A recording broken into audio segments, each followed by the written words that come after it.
Hi and welcome to GRVO TV, G's Reviews, Views and Opinions. I wanted a macro lens, so I looked at the two which I think are the best lenses, which is the Nikon 105 macro and the 60mm macro. I believe they're both proper full 1:1 macros, but I didn't want to spend sort of 350 quid on a lens which is really designed for one purpose. I couldn't really justify it, so I thought of some other options. So I've come up with an option which so far so good. It's working quite well. So I found on eBay a Nikon 28 to 80 AF lens. Now this doesn't have a focus motor built in, so if you wanted to do this with, say, a D5100 or a D3100, you would need to buy their AFS version. But the reason I picked this lens was because it's a full frame lens, and I believe that it was an old kit lens. I don't know whether that was off, I think it was off film cameras. It's only got a plastic body. It's pretty poor quality, build quality. It's nothing. It's super light, weighs virtually nothing, but the optics are absolutely bang on. Now, I just stuck this lens on and took a photo of my dog indoors, natural light, 1600 ISO, and it's spectacular. It's come out absolutely pin sharp, and I've blown that picture up to 30 by 20 and it's held up really well. Now you can see that picture on my Flickr page. If you search Flickr for the name Acrowot, that's ACROWOT, I'll put the details up. You can search my Flickr page and the pictures on there, as are a few of my other pictures. So anyway, this lens, I noticed it was quite close focusing anyway. And I thought, well, if I got that and then bought a little set of filters, macro filters, which literally just screw on the front. This is a 58mm thread. So I just searched for 58mm close-up filters. I paid £8 for a set of 4. And I've sort of settled on the number 4. It says close-up plus 4. I don't really know what that means, but it gives me slightly bigger than a 1:1 macro. Now, what I'm going to do is just demonstrate on Master Yoda here the how close I can actually get. Just pop that on. Get rid of that.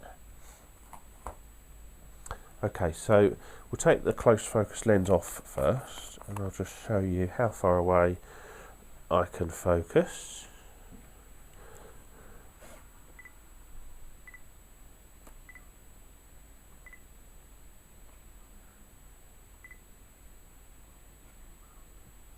It's there, so that's how far, and that's focusing on his right eye, so I can focus that close.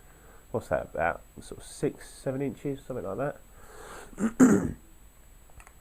Okay, just pop the close-up lens on and just zoom right in.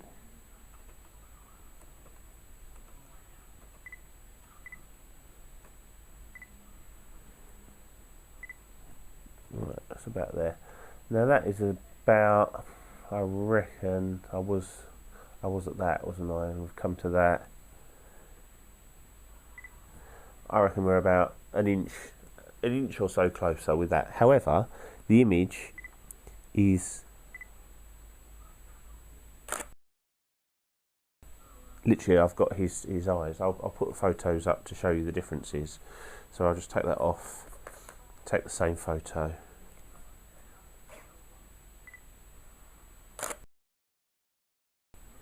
Yeah, so the first image, the image without the close-up lens on, I'm getting the whole face in. With the close-up, I'm getting, it's sort of like a square around the eyes. Now, if I want to go in even closer, I can by adding the different lenses. So I've got a number 2 there, that's obviously going to be less. This is a number 10, so we'll try the number 10 because I think that's going to go really close. And I believe you can stack these, so you can get 1, 2, I think it's 1, 2, 4, 10. So you can get 2 and 1, 3. So you get 1, 2, 3, 4, 5, 6, 7. You can't get 8 and 9, but then you can get 10. Can you get 9, 4, 5, 6? No. Right, let's see how close we can get with this one.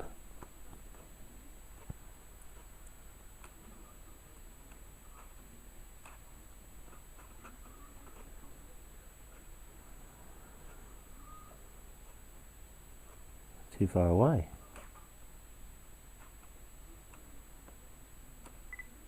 There. You know, that's much closer. We're down to about 3 inches there. And that image, I'm literally getting really the eye, a bit of the nose. Just do that again.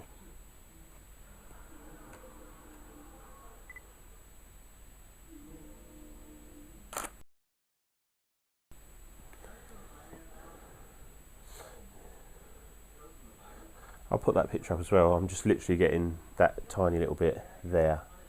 So the images are, when you zoom in on them, they hold up well, they're sharp. I mean, the light is pretty poor today, so the ISO is high, so it's going to be a noisy image, but you can't see it.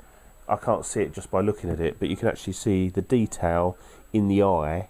There's like a sunburst sort of design around the pupil in his eye, and you can see it quite clearly on here. You know, it's pin sharp. So my plan is to leave the number 4, because you know, in using it, that's the one I feel most comfortable with, and just leave that on the lens permanently and have that as my macro lens.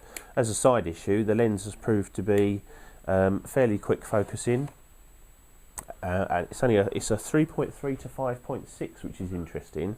Most of these lenses are 3.5 to 5.6.